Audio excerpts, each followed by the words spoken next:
తాకాలోకంకి స్వాగతం. ఈ కంటెంట్ మీకు నచ్చినట్టయితే లైక్ చేయండి, మీ బంధుమిత్రులకి షేర్ చేయండి. ఇప్పటివరకు సబ్స్క్రైబ్ చేసుకోకపోతే సబ్స్క్రైబ్ బటన్ని నొక్కండి, అదేవిధంగా బెల్ ఐకాన్ని కూడా తప్పనిసరిగా నొక్కండి.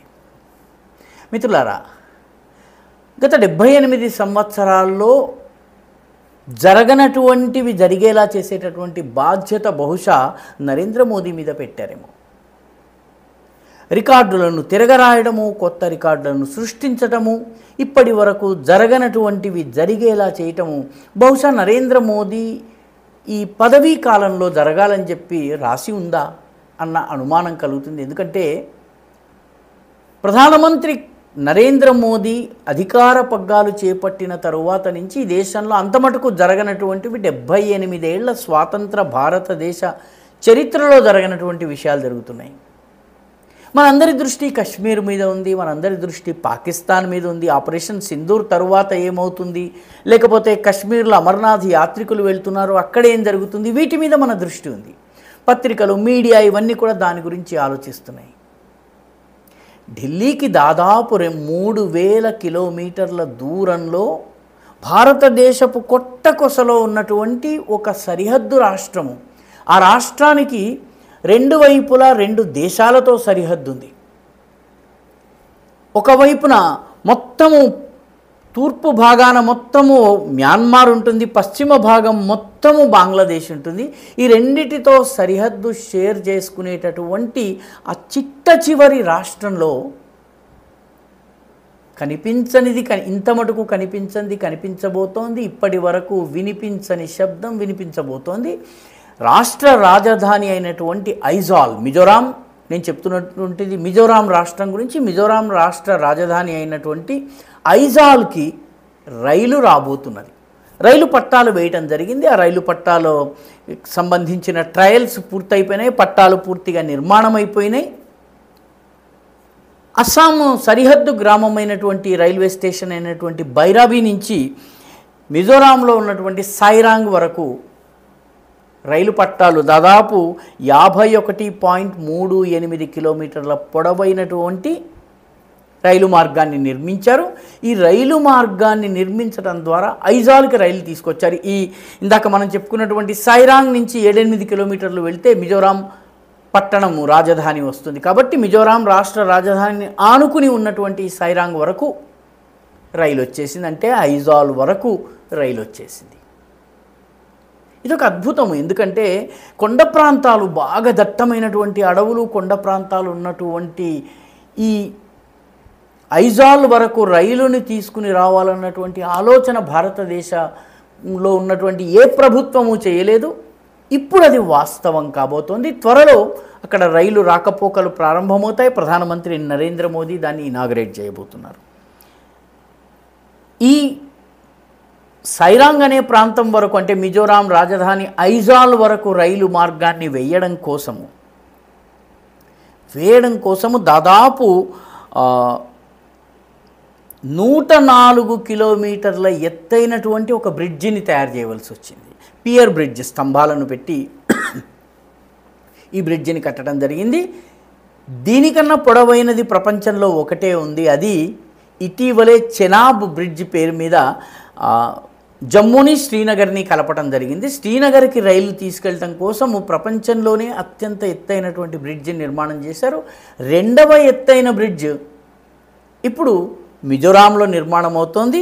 ఈ బ్రిడ్జ్ దాదాపు 104 మీటర్ల ఎత్తైనటువంటిది.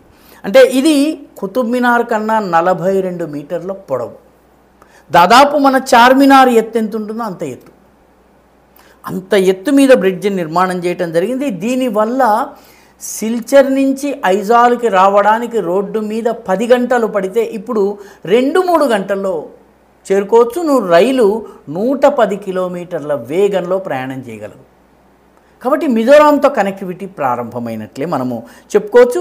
నరేంద్ర మోదీ అధికారంలోకి వచ్చిన తరువాత అరుణాచల్ ప్రదేశ్లోని నాహర్లగన్కి రైలు వచ్చింది. నాహర్లగన్ వరకు ఇదివరకు కూడా వచ్చేది, కానీ నాహర్లగన్కి అటువైపు వచ్చేది. ఇప్పుడు పూర్తిగా నాహర్లగన్ నుంచి ఇటానగర్ని ఆనుకుని అక్కడి వరకు రైలు వచ్చింది. 2వది త్రిపురకి రైలు వచ్చింది. 3వది ఇప్పుడు మిజోరాంకి తాజాగా రైలు వచ్చింది. దీని కోసమని 154 చిన్న పెద్ద వంతెనల నిర్మాణం చేయవలసి వచ్చింది. 48 చిన్న పెద్ద బ్రిడ్జిలను కట్టవలసి వచ్చింది, వంతెనల నిర్మాణం చేయవలసి వచ్చింది. ఈ 48 సొరంగాలను నిర్మాణం చేయవలసి వచ్చింది. కొండను తవ్వవలసి వచ్చిందనమాట. 48 టనల్స్ నిర్మాణం చేయవలసి వచ్చింది. ఒక రకంగా ఇది ఇంజనీరింగ్ మార్వెల్ అని మనము చెప్పాలి. దీనికి సంబంధించిన పని ఎప్పుడు ప్రారంభమైంది?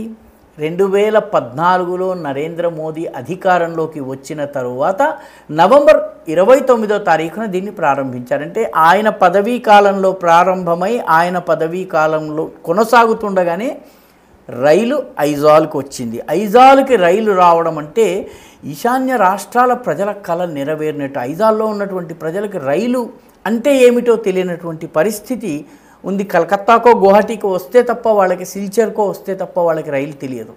అలాంటిది ఇప్పుడు వాళ్ళ రాజధానికి నేరుగా రైలు రాబోతోంది. ప్రధానమంత్రి నరేంద్ర మోదీ 5,000 కోట్లు దీనికోసం ఖర్చు చేశారు. ఎంతమంది ప్రయాణికులు వస్తారన్నది ముఖ్యం కాదు, రాష్ట్ర రాజధానికి రైలు వెళ్ళాలి. మిజోరాం మిగతా భారతదేశంతో కలిసినట్టుగా ఉన్నటువంటి ఆ కనెక్టివిటీ, ఫీలింగ్ ఆఫ్ కనెక్టివిటీ కావాలి, మమేకం కావాలన్న ఉద్దేశంతో దీన్ని నిర్మాణం చేశారు. ఇప్పుడు దీన్ని ఎక్స్టెండ్ చేసి 232 కిలోమీటర్లు ఎక్స్టెండ్ చేసి దీన్ని బర్మా బార్డర్ దాకా తీసుకెళ్తారు. లక్ష్యం ఏమిటి? కలకత్తా నుంచి సముద్రం, బే ఆఫ్ బెంగాల్ మీదుగా సముద్ర మార్గంలో తీసుకొచ్చి బర్మాలో ఉన్నటువంటి సిత్వే వరకు పడవ ద్వారా సరుకు రవాణా చేసి అక్కడి నుంచి కలడాన్ నది మీదుగా వాటర్ వే మీదుగా తీసుకువెళ్ళి అక్కడి నుంచి పలేట్వా అనే ప్లేస్కి వచ్చిన తర్వాత పలేట్వా నుంచి రోడ్డు మార్గం మీద సరుకుని మిజోరాం రాజధాని అయినటువంటి ఐజాల్కి తీసుకుని రావాలి. కాబట్టి ఈ సరకు రవాణా రోడ్డు మార్గంతో పాటు రైలు మార్గం కూడా ఉండేందుకే 232 కిలోమీటర్ల పొడవైనటువంటి రైలు మార్గం కూడా వేస్తున్నారు. కాబట్టి ఐజాల్తో ఈ రైలు ఆగదు. ఇది మరో 232 కిలోమీటర్లు ముందుకు వెళ్ళి మ్యాన్మార్ బార్డర్ దాకా వెళుతుంది. ప్రధానమంత్రి నరేంద్ర మోదీ ఈశాన్య భారతదేశానికి ఇస్తున్నంత ప్రాధాన్యత బహుశా ఏ ప్రధానమంత్రి ఇవ్వలేదు. అటల్ బిహారీ వాజ్పేయి తరువాత ఈశాన్యం గురించి బాగా ఆలోచించినటువంటి ప్రధానమంత్రి నరేంద్ర మోదీ. ఆయన ప్రణాళిక ప్రకారం 2026 నాటికి, అంటే వచ్చే సంవత్సరానికి మణిపూర్ రాజధాని ఇంఫాల్కి రైలు వస్తుంది. ఇప్పటి వరకు ఇంఫాల్కి రైలు లేదు. అదేవిధంగా కోహిమాకి 2030 నాటికి రైలు వస్తుంది. నాగాలాండ్లో ఉన్న దిమాపూర్ వరకు, అది సరిహద్దు పట్టణం, అది అక్కడి వరకు రైలు వస్తుంది. కానీ అక్కడి నుంచి కోహిమా వరకు, రాజధాని పేరు కోహిమా వరకు రైలు రావాలి.